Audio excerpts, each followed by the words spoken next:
Minasan, okaeri nasai. I'm back again, this time with a new gimmick, because of course, I gotta have my gimmicks around here, otherwise I get stale.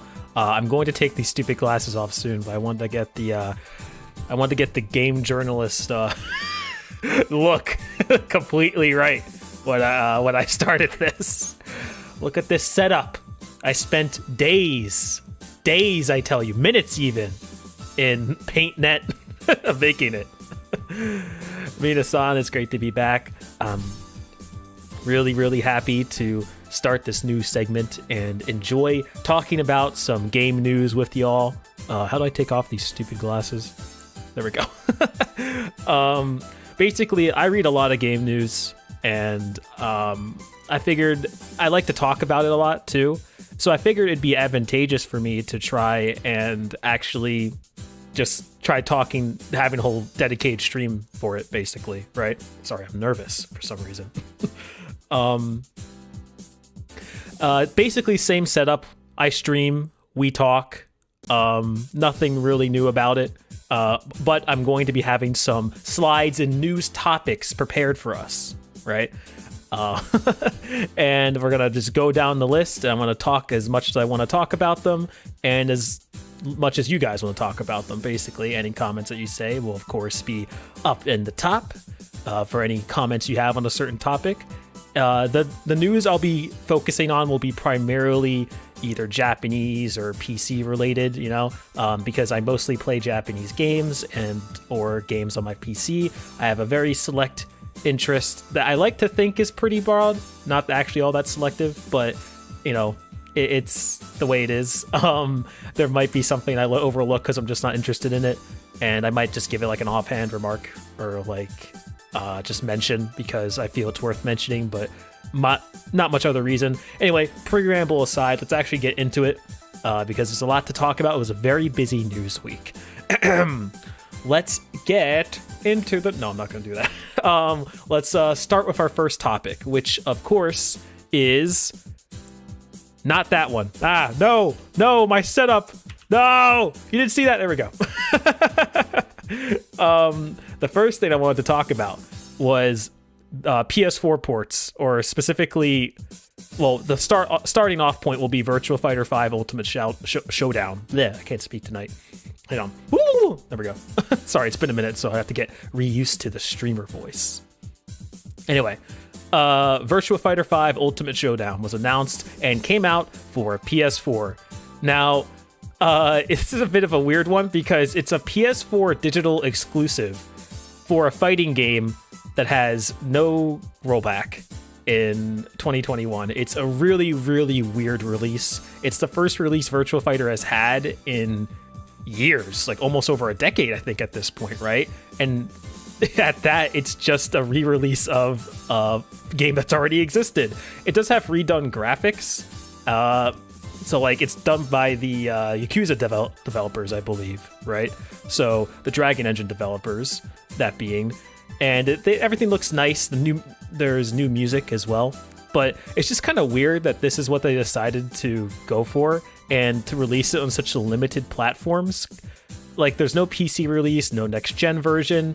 It's just PS4. It's very weird to me. And I don't really know what they were going for, especially with it not having proper rollback netcode.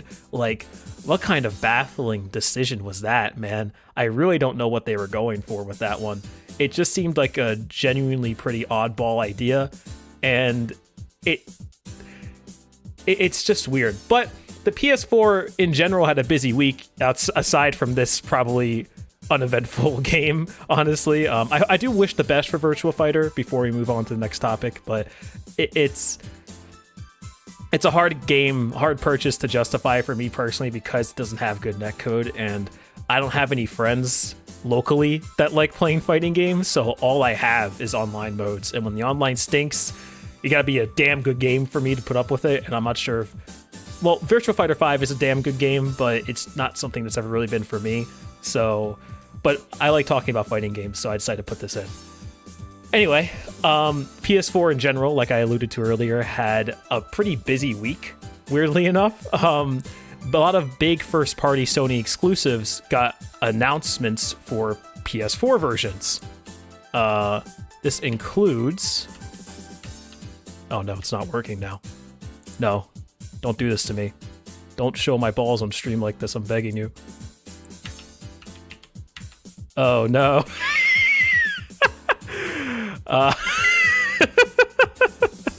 Oh no. It didn't transition, bros. What the fudge? Don't worry, I know how to fix this. Watch this. You ready? Hang on. I had a prepared sequence for this. Watch this. We just delete everything, yeet, and then we just add everything again. I have a whole folder full of images. There we go. Watch that. Now we go. It should be manual, right? The shortcut key. Yeah. Should be WASD. Weird, it's down now? No, that's not it. Eh?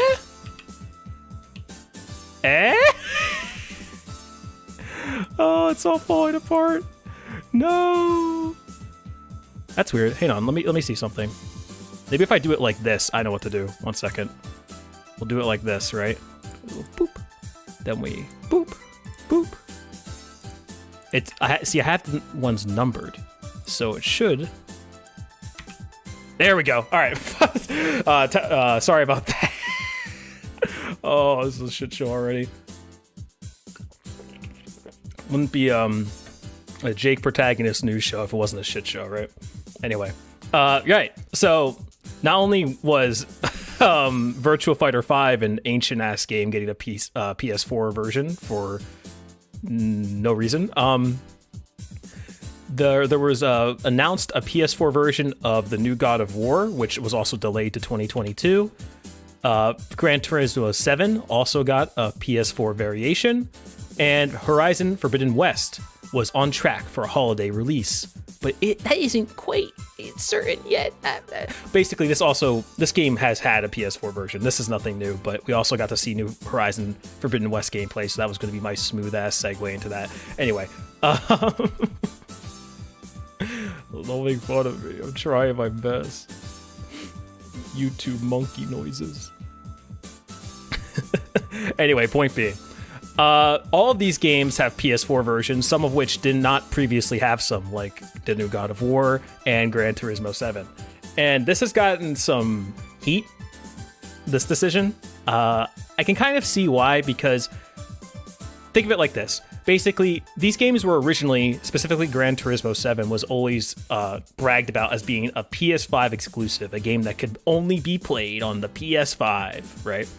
And that clearly is no longer the case, and that might come with some drawbacks, right? Because they might have been trying to include some next-gen features or game design decisions that would have resulted in a game that was much more impressive than if it didn't have the PS4 version, right? So basically, people are afraid that the PS4 version of this game is going to be holding back the PS5 version. That isn't necessarily true. Basically, like, we saw Horizon Forbidden West gameplay, and that game looked, at least visually, really good, right? And suffice to say, I think that's their way of assuring you that even if the game does have a PS4 version, which this game, Horizon Forbidden West, always had a PS4 version, you don't have to worry about the games necessarily being held back, right?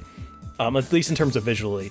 Like, usually when it comes to PS4 to PS5, the PS5 is more advanced, but the biggest game changer in it is probably just the SD, and it's not... You can only do so much more with it. You know, it's not like this miracle worker like some people like to think it is. You know, it's existed on PC for years, obviously. And some developers have designed with SSDs in mind, and like, you don't have to worry about load screens anymore, which is great. But it doesn't necessarily mean that it can do a bunch of other crazy original game design things that you otherwise... You can't design new gameplay elements around the SSD to such a large degree that they're going to be completely ruined by the PS4 version, is basically what I'm trying to say. So I wouldn't fret too much over this if you are excited for these games. And honestly speaking, this is maybe just a personal dig from me. None of these developers, the God of War developers, Gran Turismo, or the Horizon devs, I don't think they're really innovative game designers per se, which is my way of saying that they make really pretty looking games that won't necessarily be held back on less impressive technology in terms of gameplay decisions. So, and that's all you're really losing when you go, that's the main thing I should say that you're losing when you go from PS5 to PS4 is unless the developers are really creative with that new technology, which I don't think these developers necessarily are, you're not losing much. So you should be fine with these PS5 versions, with these PS4 versions. I don't think they're going to ruin the PS5 version, but only time will tell. Maybe there will be this huge gameplay idea that one of them had that was really innovative, but it could only be done on the PS5, and now it's just ruined by these versions. I do have a speculatory reason for this. We'll get to that later. Just want to double check what was next. And I think the reason why they're adding these PS4 versions is not because... How do I put this? It's basically PS5 exclusive software, from what we know, has been selling terribly, right? And I think that's the reason why these versions got announced, right? Because normally they would want to keep these PS5 exclusive so they could sell you on PS5s. But the PS5 is selling well, but the software isn't. And we don't know if that's due to scalpers or what have you. It's hard to put exact number as to why. But what we do know is that when Demon's Souls, a PS5 exclusive remake, came out, it didn't chart really well, right? It sold well, but not as well. The attachment rate wasn't high, basically. Let's put it that way. And the numbers didn't exactly make any front pages, right? And then you look at PS5 exclusive versions of games like Resident Evil Village. In Japan, at least, the PS5 version sold significantly worse than the PS4 version. And the PS5 isn't necessarily... its state in Japan is not necessarily reflective of the state everywhere else, obviously. But it's kind of telling, I think, when they add these PS4 versions of games, because they're like, shoot, our PS5 exclusive software is not selling well, right? Because it's still hard for people to get their hands on a PS5. My nephew asked for one recently. It's I can't get him one because you can't find one at a proper MSRP, you know? It's the same thing with graphics cards and hardware in general, though we'll get to that later. So point being, don't fret too much over these PS4 versions. They're there so that the developers can actually get some more guaranteed sales. It's probably why Sony's also started releasing PC versions of some of their legacy software as well. It all ties together, you know. I don't think you're going to lose out much, but it's something worth considering, you know. You might, I guess it's entirely possible. I just would be surprised if that was the case. But there is one piece of PS5 exclusive software you get to look forward to, and that is Final Fantasy VII Remake Intergrade Episode INTERmission. This is something that has been known for a while now, but we finally got to see more gameplay and character stuff, and, you know, it looks good. It looks about as good as it did on the PS4, except slightly better, and Yuffie's gameplay looks fun. The only thing about this that really upset me, basically, when it comes to Final Fantasy VII Remake, you either love the ending or you hate it, right? I didn't like it. So that kind of killed my interest in anything going forward, but I was still somewhat interested because I did like playing the game. So I'm not sure if I liked it playing it enough to deal with more stupid stuff like the ending, but I'm interested to see what it was going to attempt going forward. And then with this DLC, since Nomura is not going to he's no longer Tetsuya Nomura, he's no longer the full director, right?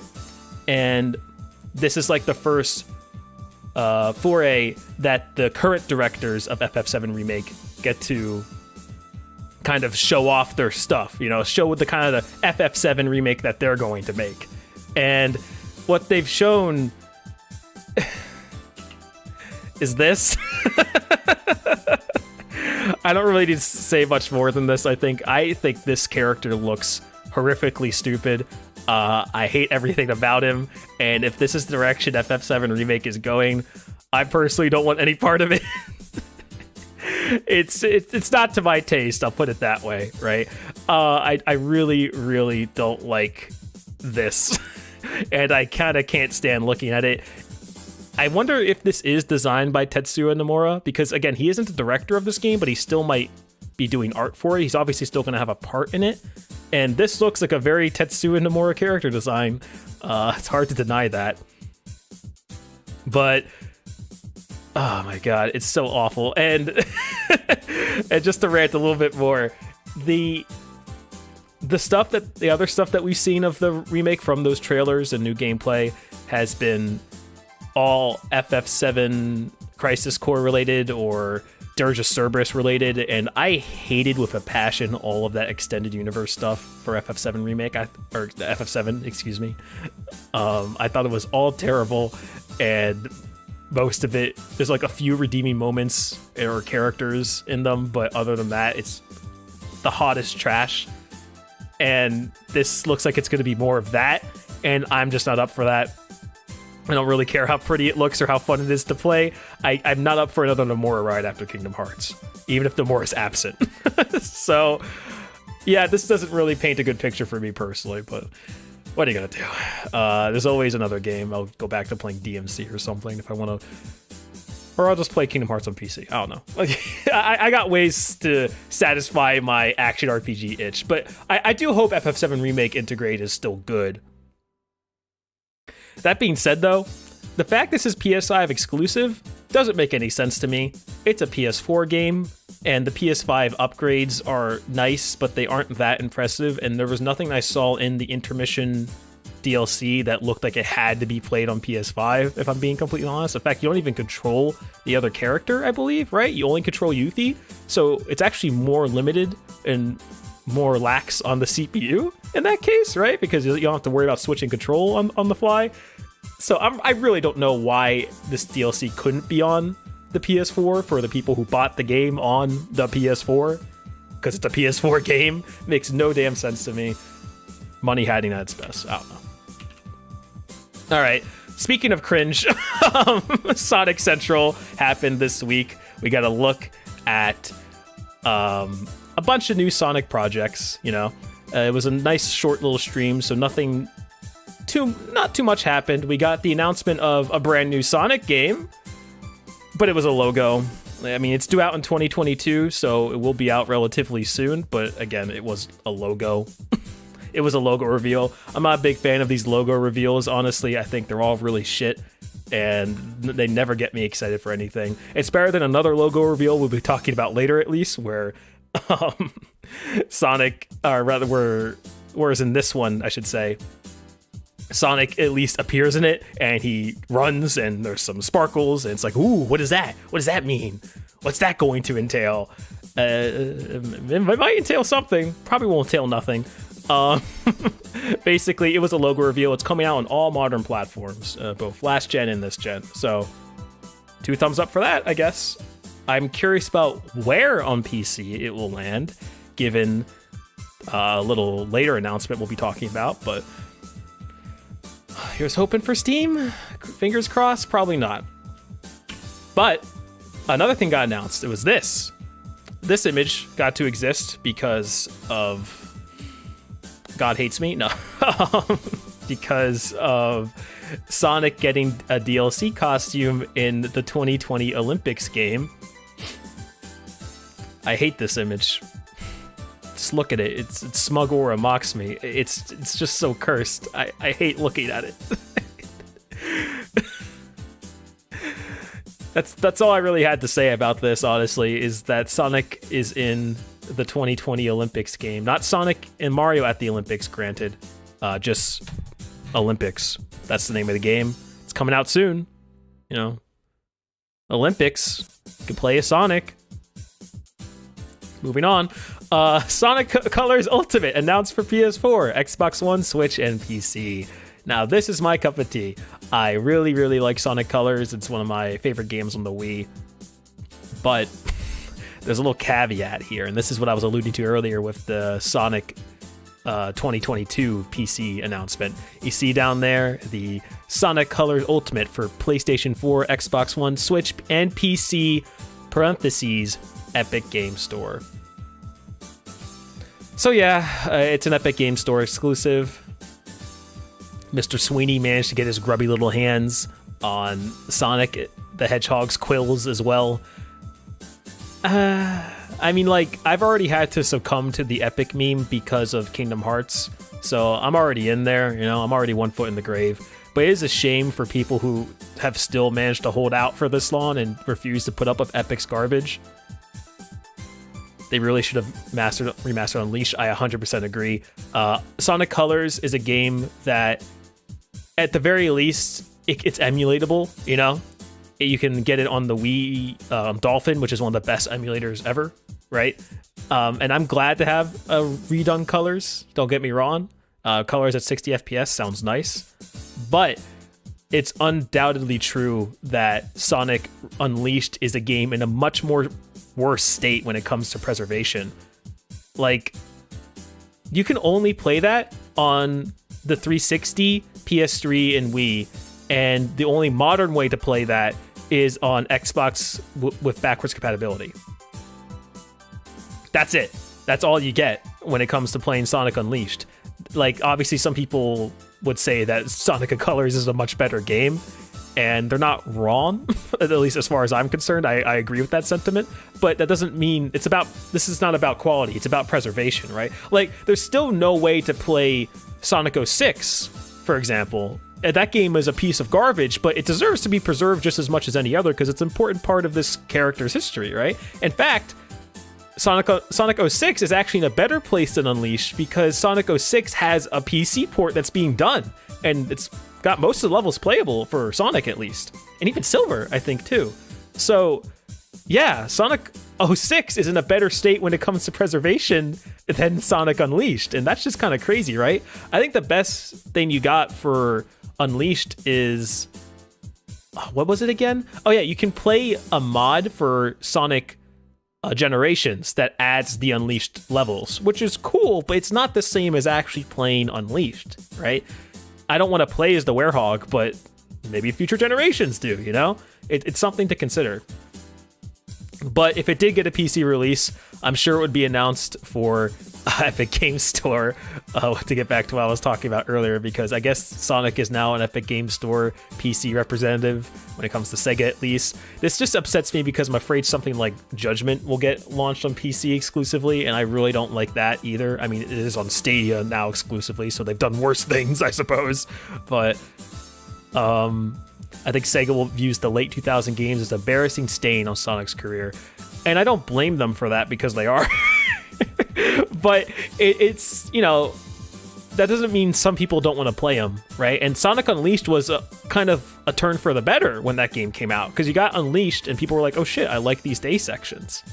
And then came Colors, which was all day sections, and then came Generations, which was all day sections plus the classic stages. Yeah, that's true, exactly. There's some things, Unleashed Project is good, but it's Sonic Generations, it's not Sonic Unleashed, and they're all different games, same with Colors too.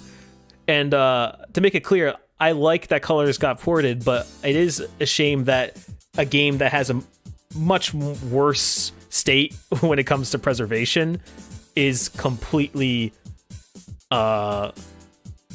it's just weird, right? Also, oh wait, for your preferred parts, are you actually referring to the Werehog sections?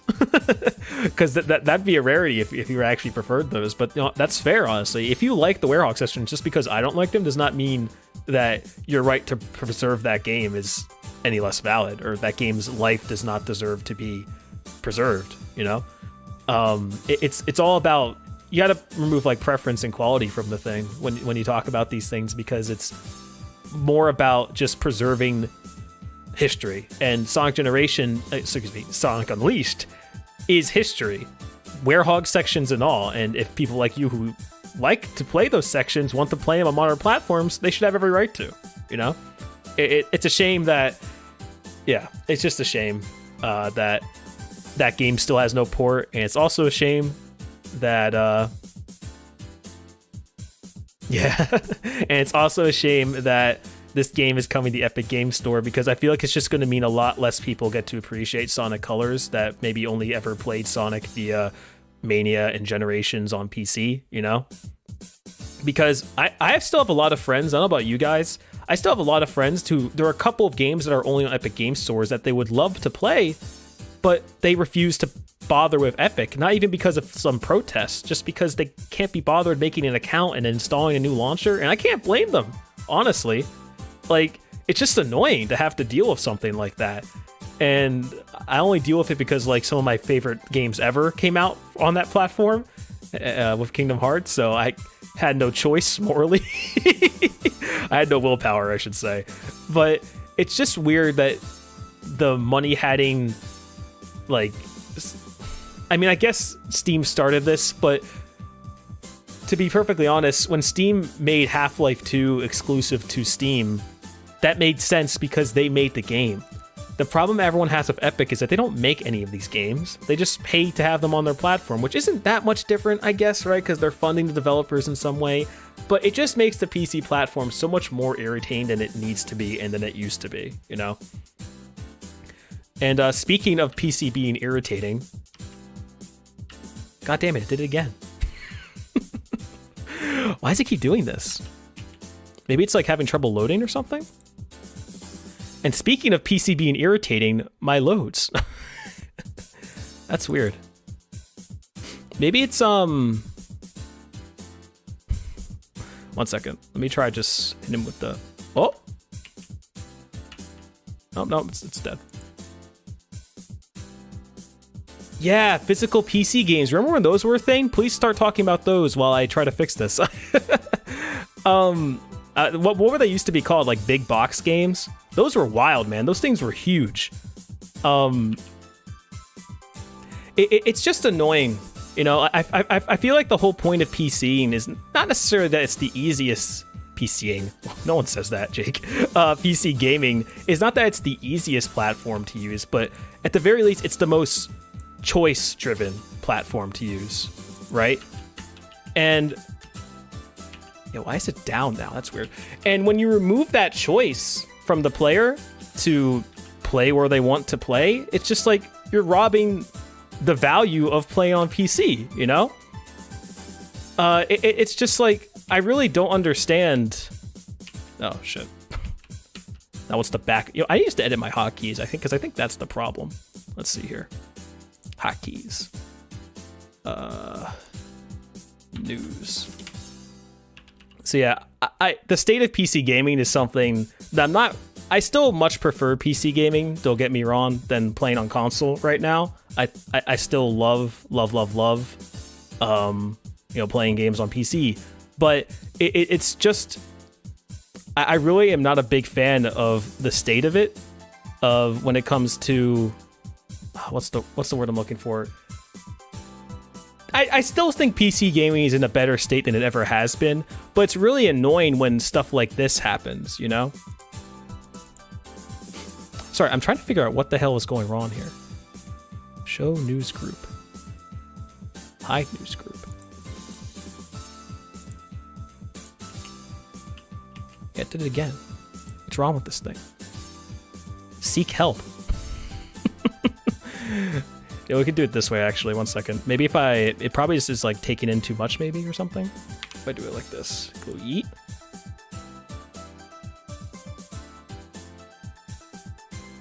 KH2 is the Kingdom Hearts ports are actually not Kingdom Hearts 3 because that was a given because it's Unreal Engine, but Kingdom Hearts 2 and even 1 are perfect examples of the state of PC gaming, actually, because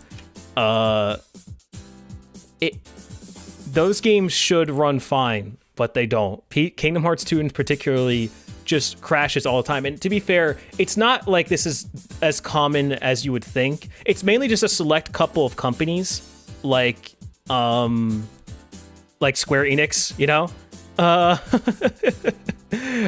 Like Square Enix or Capcom sometimes, like with Resident Evil Village recently, which has really frustrated me. I hate that those stutters exist on that damn game. And Toei Kekmo is another one. Did I just say Kekmo? Oh my god, my brain is decrepit. Tecmo. Koei Tecmo is how you say their name. They're another developer that has really bad PC ports, and it's just, I get it. They don't sell as well, so they're not going to be a priority typically, but that's not even true half the time. Like, Devil May Cry 5's best-selling version is on PC, but it still didn't get the special edition treatment. And Village also sold certainly more than the next-gen console versions, because people still can't really get their hands on next-gen consoles, but it still got treated like second-hand poverty version. It's just, why? You know? Why is it not getting the treatment it deserves? Stuff like DRM is the reason why Village sucks too, by the way, because Denuvo, which is just a garbage service that developers are forced... Original Kekmo. Cringeai Kekmo. A garbage service, Denuvo, that people are just forced to use on PC because there's no other really decent anti-piracy measure. Or software, I should say. It just cripples games sometimes, and it almost makes Village not unplayable. That's probably a bit of an exaggeration, but it really makes it frustrating. More frustrating than it needs to be just to play the damn game, and I don't understand why, you know?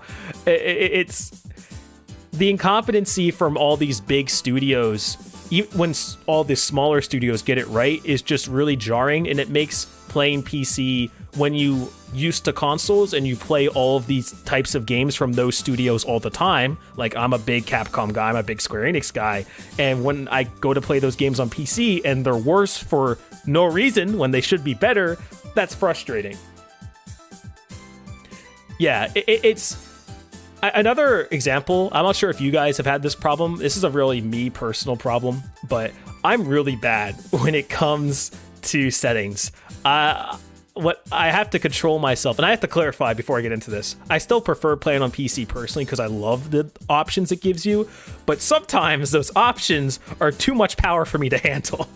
And my one friend will vouch for this. When we were playing Village together, I was just nosediving through a bunch of different settings, trying to figure out which was the most optimal way to play this game in our setup.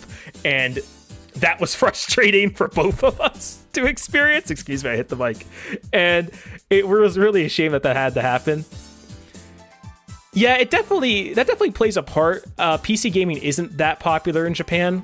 It's still more popular than it used to be, and I was trying to convince myself for a while that would, be like a game changer, like that. For example, PS5 and Xbox are also not really popular in Japan right now, right? Compared to the Switch especially. Like, Switch is just like basically the only console platform that's modern that exists out over there, right? And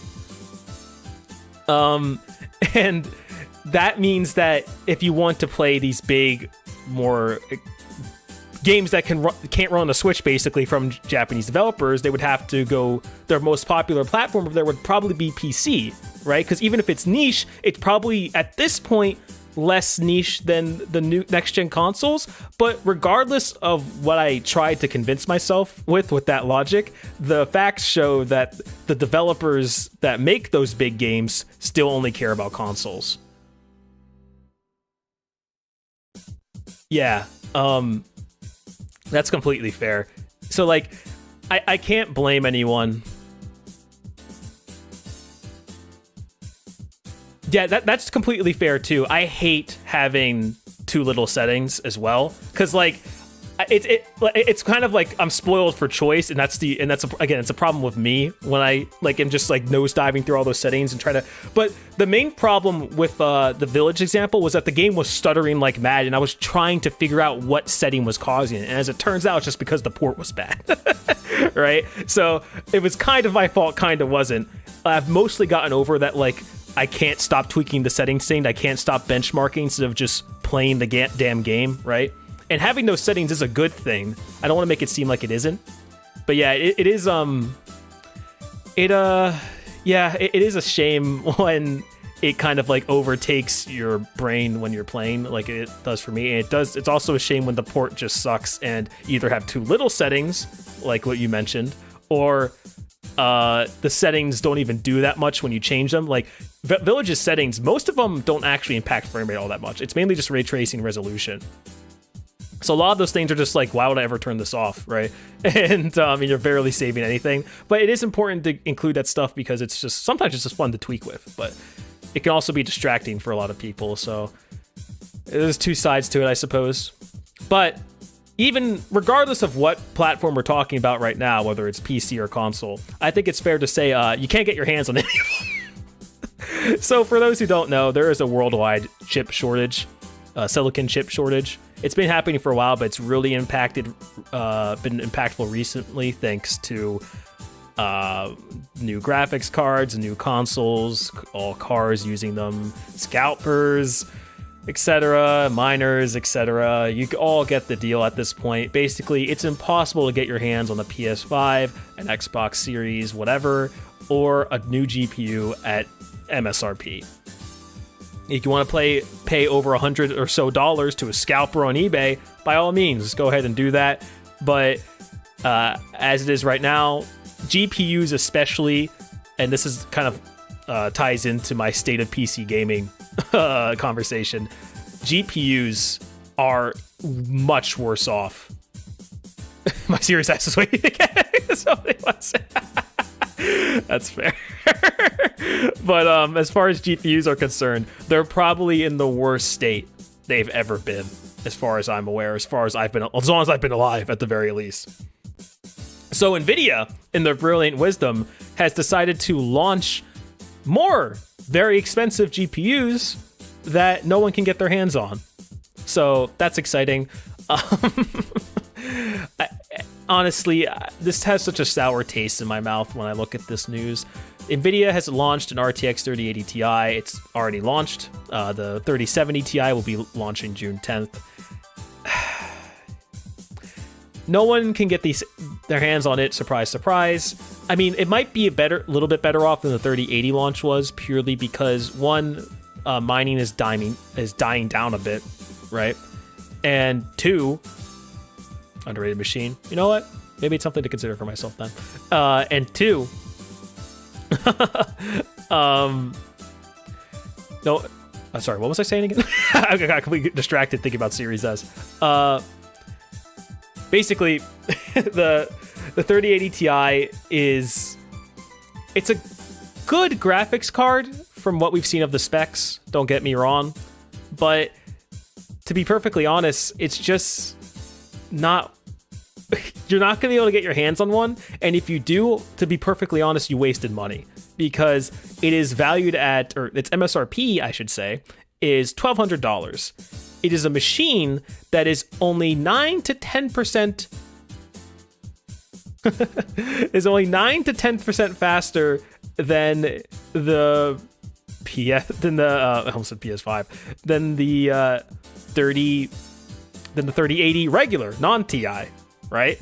So you're paying almost double the value, because keep in mind the MSRP of the 3080, that same 3080 that's only 9% less powerful at most than the 3080 Ti, you're paying for 2 extra gigabytes of VRAM and only 10% more power, almost twice the value of the 3080. The MSRP for the 3080 is $700. And again, the 3080 Ti is $1,200. That is quite, to be perfectly honest, a scam. That is a scam of a price. That is not what it's worth at all, paying for. But Nvidia doesn't care, because you're not going to be able to get it for even $1,200. You're going to end up spending, or if you want to get it, you're probably going to have to end up spending like $3,000 on one on eBay, because that's the only way you're going to be able to reliably, get one, right? And that's the problem. This releasing a new expensive GPU like this in this market is just brain dead stupid, unless you're just chasing money, which, it's a company. Fair enough. If they want money, that's how they live. I get that. But this isn't helping situations. If you want to release a new GPU, you shouldn't. You should just keep trying to work on producing as many as the GPUs people currently can't get their hands on as possible to try to meet that demand. So this is stupid. But if you must produce a new GPU, make a cheap one. Make one that's doesn't cost a lot of money to produce and doesn't cost a lot of money to sell, so more and more people can get their hands on one, and it's less valuable to miners and stuff like that. Not minors as in like underage people, as in like Ethereum miners.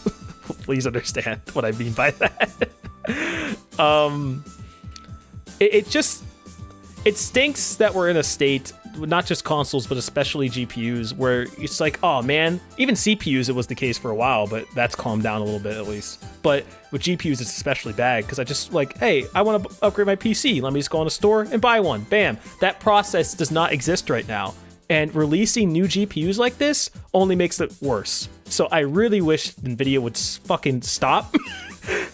They've done this multiple times throughout this crisis and the silicon shortage, and they just keep doing it because it makes them more money. And fair enough, again, I guess, if it makes them money, they have no reason not to.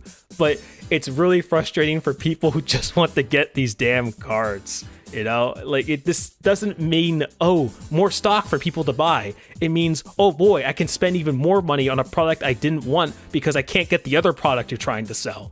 And you refuse to make more of those instead of just making this. They claim that, oh, this doesn't impact the industrial production of the 3080 at all. Which, that might be true. I don't know. But, again, the price isn't even right anyway.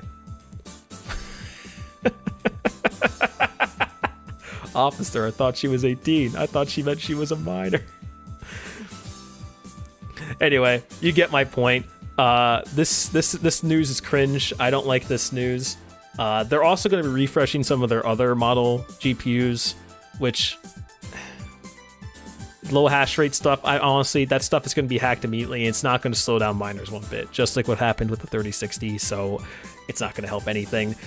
This situation sucks, to be perfectly blunt. I wish this wasn't the case, but it is, and this is the world that we currently live in. So, welcome to the new hell where I can't get my nephew a PS5 for his birthday, and I can't get myself a 3080 for my birthday. So, sucks to suck, gamers. Oh well, whatever. Moving on.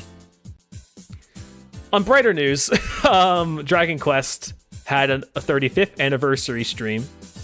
Not too much was announced here. It was mostly just them announcing a lot of different versions and patches for Dragon Quest X, which I don't care about.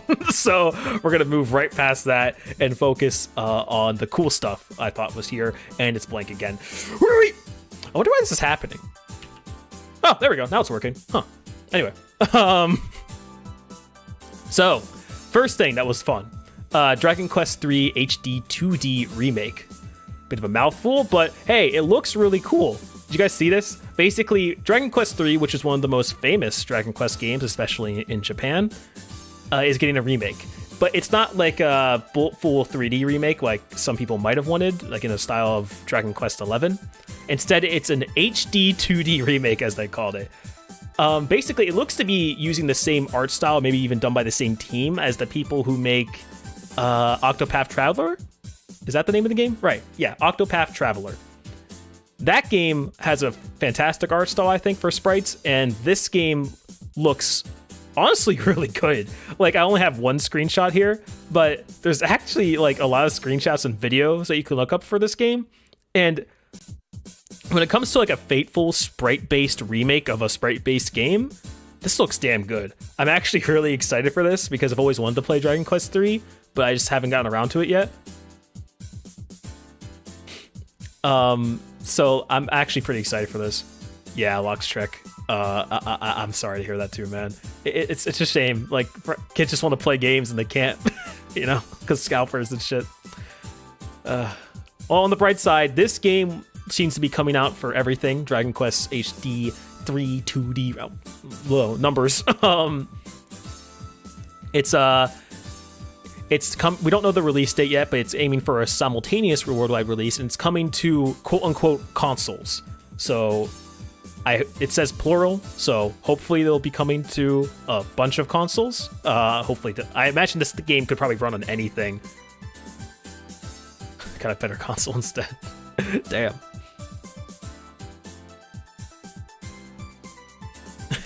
Yeah, I was trying to explain that to some of my older folks who were like, "Oh, why can't we get a PS5 for our nephew? Just get one, right?" It's like, you don't understand. You're not gonna be able to get one. I'm thinking about getting a a backup console, but I'm still pretty content with my PC. I've managed to mostly enjoy the experience, but I think if I did get a console, it would probably be a close battle between Xbox Series X and PS5, because I think both seem to be pretty good values. I think Xbox definitely has better options though, so maybe it would be Xbox. I don't know. It's just that neither of them really make exclusives I care about. So, but yeah. Regardless of that, you'll probably be able to play this game, Dragon Quest III HD 2D Remake, for both. So I'm pretty excited for this. Hope you all are too. And I do recommend giving this a try if you like Japanese RPGs, because this game, Dragon Quest III, is a legendary game.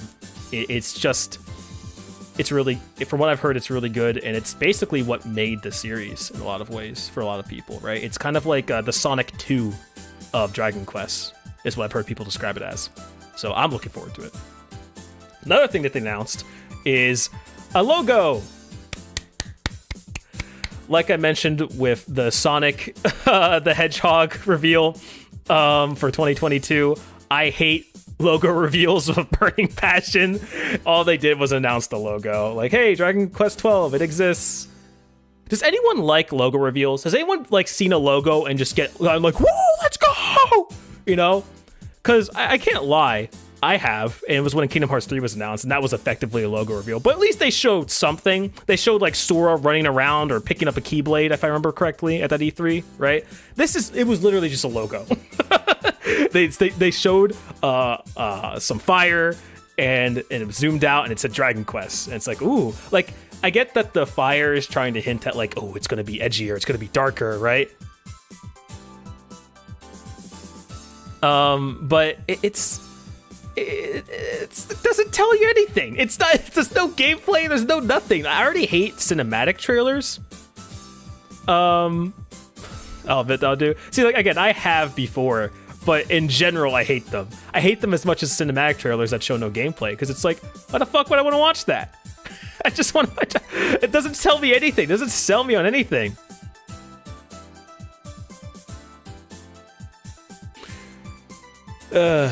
Yeah, I mean that's also perfectly fair. I think if it's something, if it's a franchise you like, then woo, Pog, right? But this new Sonic game has trees, bros. Let's go! Like it's. I hate logo reveals. I am excited for Dragon Quest 12 just because I thought Dragon Quest 11 was Pog as shit. I still haven't finished it, but what I played of it was really good, and Dragon Quest is a pretty good series, but logo reveals suck. Stop doing these. Please stop doing these, because it's just a bad omen, I think. I think it's just bad juju when you do stuff like this, you know? Like, think of Metroid Prime 4. That was another game that had a logo reveal, and we still haven't seen anything from it since. You know? That's a game that's had such a troubled development. It had to restart like 3 times? 4? Fucking ridiculous. No, just don't do this. No more logo reveals. Bad. Stop it. This news is for me. So much fucking soul. This news is for me. So, the King of Fighters 15 Blue Mary trailer. You may be wondering, Jake, this is pretty uneventful news. Blue Mary in a King of Fighters game? Who cares? I do. Because Blue Mary is fucking goated, dude. King of Fighters 15 is a game I keep forgetting that I'm excited for. I kind of like constantly forget the game exists, but then there's a new trailer for it. I'm like, oh yeah, King of Fighters 15, that shit exists. Let's fucking go, you know? And yeah, King of Fighters 15, Booba, exactly, right? It doesn't have to be more complicated than that. It's coming out. It's like Matsu says it right there. S-Class Woman. It's coming out now. It got delayed to 2022. But who cares? Blue Mary. And the game looks fun. It looks good. You know, KF14 was a fun as shit game. No one played it, but it was a fun as shit game. And I'm just glad. I just want to congratulate my chat for all being in the right mindset here. Thank you. like, look at this. If it will let you. Oh. Oh. Look at this. Look at that. This game looks sick. Shut the fuck up and play KOF 15. It's coming to PS4. It's coming to PC, I think. It might even be coming to Switch. I don't know. But it's coming. It's coming to all those platforms. It's going to have rollback. Has booba. KOF 15. KOF. Blueberry. Let's go. Yeah, I'm looking forward to this game. I keep forgetting I am. But they keep revealing new characters every time. I'm like, oh shit. Yeah, let's go. Shame it got delayed though, but you know, what are you gonna do? It happens, you know. I don't know why this is glitching out like this. I have to figure this out. Yeah, it got delayed to Q1 2022, but not a big deal, you know. I'll be focusing on Strive probably this year for the most part anyway, so KOF 15 will have its time, you know. Looking forward to it. Booba. That's all that must be said. This is a feel-good story. Not really your cup of tea. That's perfectly fine. But KOF. Here's a feel-good story. Altier Success 1 and 2, 1 million units celebration costume DLC. What a like I said before, what a feel-good story. This series sold like shit for so many years. It was very niche. Very few people played it. But they used the thigh magic and summoned sales to get not just one, but 2 games to effectively combine and probably sell more than almost the entirety of the series at this point. The rest of the series, at least, right? Like, damn, 1 million units for both of these niche-ass games made on like a shoestring budget? Hell yeah, man. And they're celebrating with some nice costumes. So if you bought these games because you're a man of culture or a woman of culture, try them out. Or download the DLC and get yourself some nice costumes. Hell yeah, brother. Very nice. Very happy for these developers. Booba does print money, as shown time and time again. I don't know how many games we need to go through for this. Like, people always convince themselves, like, oh, you know, I don't need to, you know, like, pretty girls doesn't mean anything. Shut up! Prints money! You think Nier Automata would have sold half as much without that ass? Hell no! Don't get me wrong, Nier Automata is a fantastic game regardless of the ass. But the ass helped, is what I'm trying to say, you know? And these games are really good too, even aside from their amazing designs, so check them out and download the costumes if you want. They're really, really good, and the developers earned this. It just makes me happy, you know. It makes a man happy to see that games like these succeed despite all odds. I'm just happy. What doesn't make me happy is E3, baby. This will be the last thing we're covering for today. E3 is here. It's coming. We have Xbox's showcase date announced on June 13th. We have Nintendo's on June 15th, late as always. And finally, we have all of them. This happened today, which is why I had to add it in last second. Basically, we have the dates from all the people that are going to be appearing at E3 this year. Are you all excited? Are you all excited? Please be excited. Please be excited. E3. E3. E3. E3. E3 is here. It's coming. It's starting June 12th, I believe. It's looking to be okay. I mean, you know, on June 12th, you have a date that's better left ignored, honestly. You have Ubisoft and Gearbox Entertainment. I Sleep. It's being hosted by Greg Miller again. I'm not the biggest fan of him. I don't think he's that funny, personally. Yeah, as you should be. There's nothing really too exciting about this stuff. Like, it hasn't been good for a while. You could argue it never really was good either. But, you know, usually we used to have developers announce a bunch of shit. Get to see new games you won't buy. Exactly.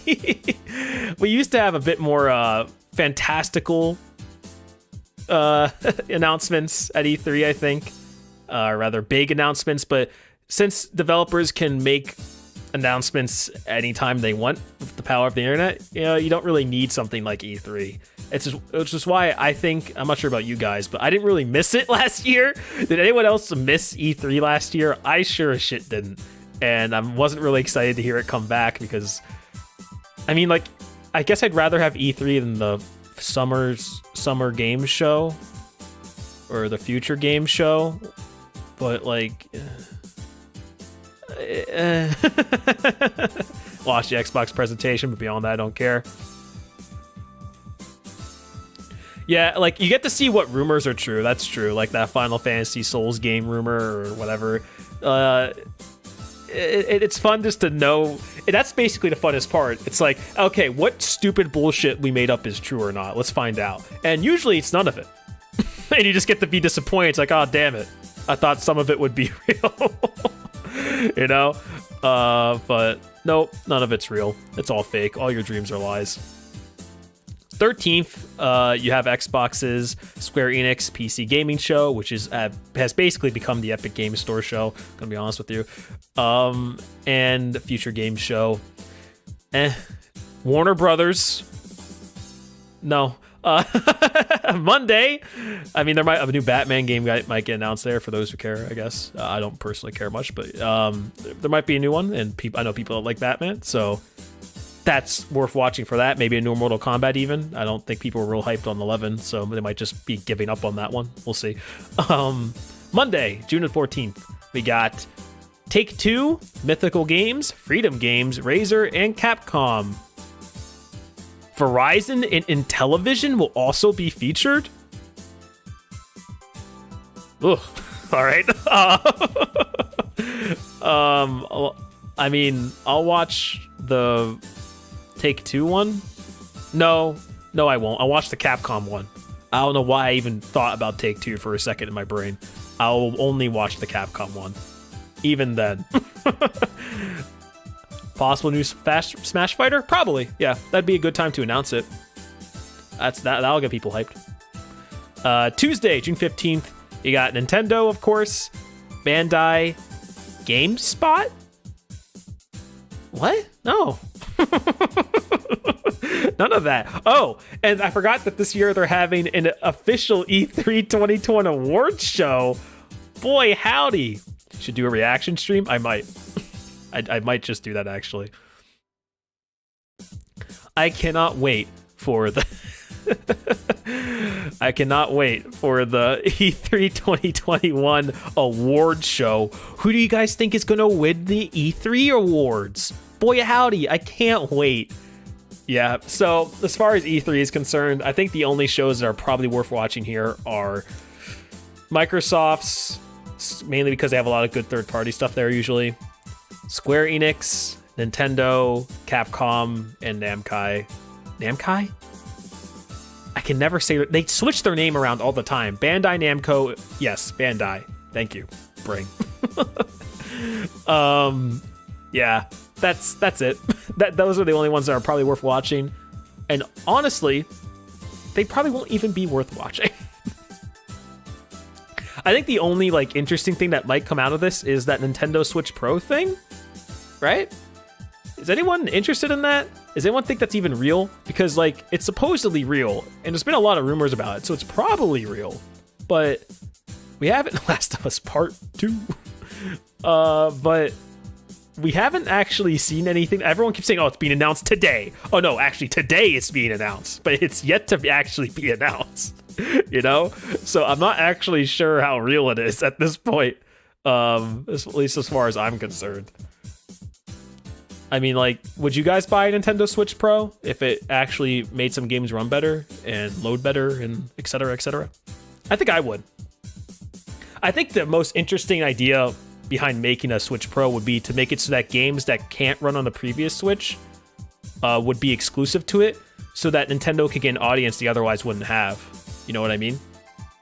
Because think of it like this, like Resident Evil games come out and those are pretty popular, but what if they came out on the Switch? You know? Oh yeah, see, that'd work out perfectly then. There you go. I'd probably give my old Switch to someone too. I don't know who. Maybe I'll just sell it, I don't know. But yeah, It's like the Switch's value is that it's like a cheap portable machine, right? That also could be hooked up to the TV and it plays a lot of really great exclusives. That's the main reason I have one, right? But it is a shame that as far as like when you want to get a console, if you want to get a Switch, you have to just acknowledge that you're not going to be able to play the newest, biggest games from Capcom or Microsoft or whatever, right? Or Namco Bandai, or you're very likely not going to be able to get ports a lot of these games on that hardware, which is a shame, because if that wasn't the case and you could just buy a Switch and you'd also get access to all of those, like the new Resident Evil or whatever, but just downgraded, of course, then you wouldn't be missing out much. Like Nintendo consoles don't even get Call of Duty games anymore, and even the Wii got like World at War or Modern Warfare, right? And to all the Modern Warfare haters for Wii, I should say, the Modern Warfare for Wii haters, that shit was goated. I love those controls. That's true. It would just like, I think it would like just like have a bad put a bad taste in a lot of people's mouths. And like they'd be like, the parents would just be like, oh, what do you mean I have to get you a Switch Pro just to play this, right? I think it would depend how they market the Switch Pro, you know? Like, if they market it like a new console, like, think of it like this. Back in the day, these parents probably know what a Nintendo and a Super Nintendo is, right? So you obviously don't want a Wii and a Wii U situation. That would be terrible. But if it was just called Super Nintendo Switch, or instead of just Nintendo Switch Pro, right? Just like it was called the Super Nintendo Entertainment System, people would be like, oh shit, it's a better Switch, right? This one's 16-bit, you know, but this one's super, basically. That's something that you can say that's simple, and your parents go, oh, okay, this one's better than the last one. Got it, right? And they, just like with the Nintendo, probably will be like, well, shut up, just deal with the older one, right? But that's just something you have to convince your parents regardless of. Point being, if the name isn't as bad as the Wii U, they should be fine with making exclusives, but because then they'll just have to understand. Like, you're right about uninformed parents, but parents can be so uninformed it's unsalvageable at times when it comes to, like, my parents sometimes would always ask, like, hey, how come you can't play what was the example? Last of Us 1 on your Nintendo Wii. How come you can't do that? You can't play that for the Wii? Why isn't there a Wii version of The Last of Us, right? Like, and how do you respond to that? Where do you even begin to explain that process? Because you have to admit it's complicated regardless, right? Obviously, in your brain it makes sense because, like, oh, that's a Sony game. It's on a Sony platform. Okay, well, how come you can't play Last of Us 1 on the PS2? And it's like, well, because it's not that PlayStation. That's the PlayStation 2. It's the PlayStation 3. And like that number helps them go like, oh, okay, so it's a newer one, I guess. But which is why Sony's titles are still probably the best, because it's just 1, 2, 3, 4, 5. But it's still like, if it was a Nintendo Switch Pro and it was more like a PS4 Pro, then they shouldn't make exclusives. That's true. Yeah, like that's true, but like, I think here's another example though. Nomura said he couldn't get the Kingdom Hearts collection to run on the Switch, right? So there's clearly some bottlenecks that developers are running into when they can't even get like that generic ass collection of PS2 games to run properly on Nintendo's software. So if there is games like that, where they would probably benefit a lot, and the developers would probably really like to sell them on a Nintendo platform, but they can't get it to, but there is one where they can get it to work on, it's like, it's all or nothing at that point, right? You either sell it as an exclusive to the Switch Pro, or you don't sell it on the platform at all. And that would be frustrating to consumers, because they'd be like, why can't I just play this on my Switch? And they wouldn't understand like why it's not feasible, right? You know, understand the background or the back end of what's going on there. But I think it's better than having nothing at all, and I do feel bad for the developers at time because the Switch is clearly very successful, and they probably want to make games for it, but sometimes they're being held back because, well, maybe it's just because their priorities are in the wrong place, making games that are entirely reliant on their graphics all the time, right? But there is a significant leap there, to the point where it's not even just graphics sometimes, it's also like load times, or whatever, right? So, or even just like a lot of like nerd stuff like streaming caches and stuff like that, or just memory usage or CPU clock rates, you know? So it is a lot of stuff to consider. My house, when our parents were on time, we played Smash Bros. And our parents were so confused as to why they couldn't get their game for the Xbox. See, exactly, right? This is the type of stuff that you're dealing with, that it's like you're always going to have that problem, but it's up to the marketing team and the people who name these consoles to minimize that issue as much as possible. I'm not sure what they can do with the Switch Pro that would, yeah, it's tough.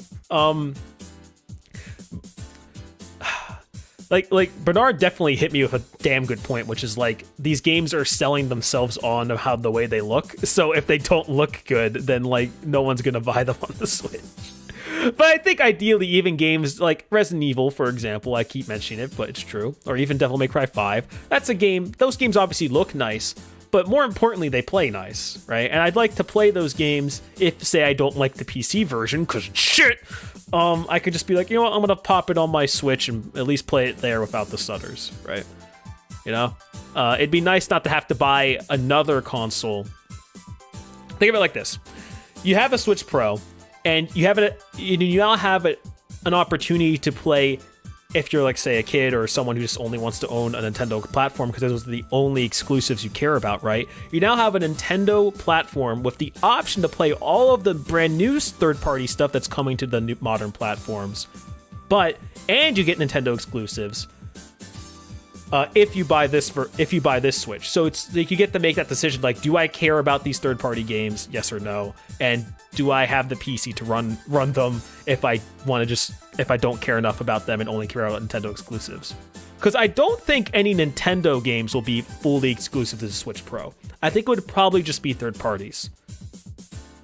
And they'd only be exclusive to the Switch Pro if that was the only way that they could run. That's like what I'm imagining in my head. It may not be reality, or we still don't even know if the Switch Pro technically even exists. It seems to, but we haven't actually seen it yet, so who's to say? Do you think they're going to announce it before E3 or during E3? I feel like it'd probably be a better idea for them to announce it during E3, just because that's going to have a lot more eyes, but maybe they won't. I don't know. What do you guys think? I don't know. I think I would buy a Switch Pro, but it would mainly just be for Nintendo's exclusives because I have a PC. So even if a Switch Pro is like a substantial upgrade, I'm not convinced it would. I'm not convinced it would be the best way to play any of those third-party games anyway. So I'm not really wanting them to make exclusives for me. Let's just put it that way. The Switch Pro exclusive games wouldn't be for me, probably, you know? So, and I don't think Nintendo would make their own games be Switch Pro exclusive. They at the very least would have 2 SKUs. So, yeah, I think that's what I'm settling on, for me at least. I wouldn't mind it as long as it just allowed more people who otherwise, you know. For example, sorry, I'm going to throw more example out there. My nephew wants the PS5, right?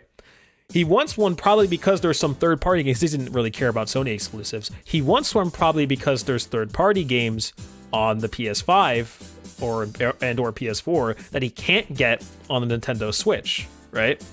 And if he had the Switch Pro, which he'd probably be more likely to easily get, because I assume anyway that these would be more easy to get than a PS5 because they use less advanced hardware, he'd be able to actually get that and just play the games on that if they were Switch Pro exclusive. It wouldn't have to worry about buying a whole new console with a different ecosystem just to play a couple games, you know? He would just have to buy a whole new console with the same ecosystem. I guess it's not that much better when you think about it. I don't know. I guess we'll have to wait and see. We don't even know how much more powerful it'll be. What's going to offer that's different. It's probably, if it's called a Switch Pro, it's probably just going to be a slightly upgraded Switch, like an OLED. Maybe DLSS support. I feel like if there is DLSS support, that will be a game changer. For those who don't know, if you don't play on PC or whatever, DLSS is an NVIDIA exclusive, which NVIDIA makes the Switches, feature that allows for AI upscaling of the resolution, which means that the game could internally be running at 720, but it looks like it's 4K. And it presents a 4K image using AI, and it's really impressive. DLSS 2.0 and 2.1 is really impressive. You don't have to own multiple consoles because you could just trade in the Switch towards the Switch Pro and you're not losing anything at that point. That's true. And so like that might help, even if the Switch itself is underpowered and cheap. That software might be, or that like a solution might be able to like really help some games shine where they otherwise couldn't. Although DLSS is also kind of expensive to run in the sense that it uses like dedicated chips on the board of NVIDIA graphics cards, of RTX cards specifically. So I'm not really convinced it'll do all that much, or rather the thing could even handle it. So yeah, I don't know. You don't understand why you need so many different consoles at least. That's true. Yeah. Yeah, I don't know. It's interesting. I'm definitely interested to see the main result, because if the Switch is anything to go by, the Switch, even if it is weak, of course, it still was a really interesting piece of hardware. I think it's hard to deny that, right? It's very interesting in its execution, and it's able to run some games that are as a surprising success. You know, like I didn't think you could port Doom to the Nintendo Switch, but you did, and it doesn't run great, but it runs and it looks okay, and I'm like, that's impressive. Witcher 3 is another one. You got some miracle ports. I think that shows how desperate developers want their games on the Switch, right? Because it's a huge platform, a huge audience, but they can't physically do it sometimes. So that I'd assume that the whole reason to make a Switch Pro would be to satisfy them, but maybe it's not. Maybe it's just for people who really want a better screen. You never know, right? I think that's the last piece of news, right? That's definitely not supposed to be next. Yeah, that's it. All right. Ugh. That's going to have to do it for me for today. I hope you guys all enjoyed this. It was fun to talk with you, as always, but I think it was a nice little time to talk about specific news stories like this, you know? Talk about some different topics. That's fair to say, honestly. But yeah, I'm gonna try to do this weekly. Maybe not. We'll see. It depends on what my schedule's looking like. I should be back to more regular streaming though. Sorry about that second break. I was working all of this stuff and also just like kind of down in the dumps, but I'm feeling better now. So yeah. Thank you all for coming. That was fun. I think next week shouldn't be as much news, probably, because this was a pretty hefty week for some reason. It is prior E3, so it might be a lot of like fake rumors. We'll have to wait and see. I don't expect much though. Yeah, thank you. That makes me happy to hear. Because it's easy for me to say it was fun, but it's nice to get confirmation. All right. With that out of the way, thank you everyone who watched live, and thank you for anyone that's watching the archive or the VOD. There's timestamps below, or there will be timestamps below for anyone who wants to go back and discuss something or discussion. And I'll also be adding sources relatively soon, but I just didn't want to do it live. All right, that's gonna do it from me. I'll see you guys next week or next stream. Hope you all stay safe, and God bless. Jana, bye bye. It's the news, yeah. Whoa.